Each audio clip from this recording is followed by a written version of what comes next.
Most school children love to go on field trips. You get to ride the bus and maybe stop for lunch on the way back.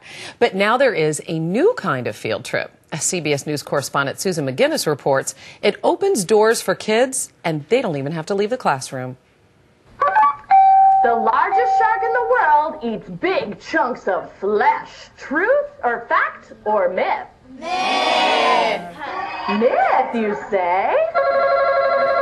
Yeah, baby. Yeah, baby. These middle school students from White Plains, New York are on a field trip to the Mote Marine Lab in Sarasota, Florida. So have any of you ever seen a movie about sharks before? Yeah. But for this class trip, there's no packing, no piling into buses, no permission slips. These kids are traveling 1,200 miles without ever walking outside. An estimated 1 in 4 schools nationwide, public and private, reaching 23,000 classrooms, now offer what are called virtual field trips. While they don't need their passports, these students are world-class travelers. One night, they brought in their sleeping bags and camped out so they could visit the Great Barrier Reef during daylight in Australia.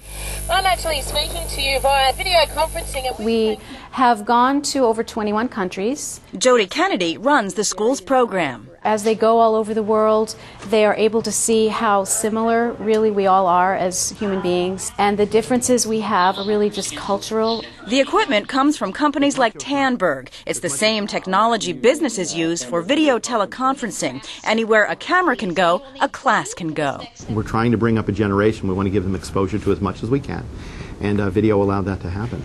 From New York City, I did a little globe-trotting myself.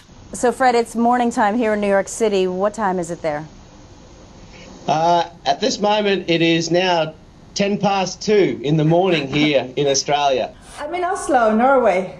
So now I'm talking to you in real time in Oslo, Norway. Absolutely, you are. Back in the U.S., these Minnesota students were nice and toasty as they traveled through the Arctic on a virtual dog sledding expedition. We also are downloading the video. Mervis, stand up and say what you want to say, nice and loud. For students, the coolest part is the live interaction. Awesome! I felt like I was right there and I was with the sharks.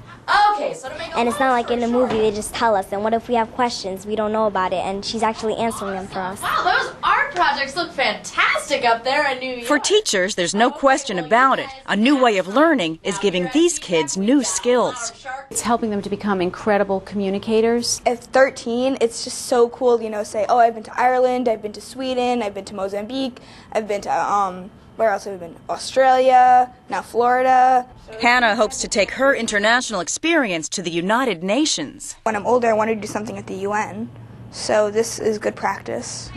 For the early show, Susan McGinnis, CBS News, White Plains, Sarasota, Atlanta, Oslo, Norway, Queensland, Australia. That's very cool. The video hookups are free, but the equipment can cost thousands of dollars. However, there is grant money available for schools that can't afford it.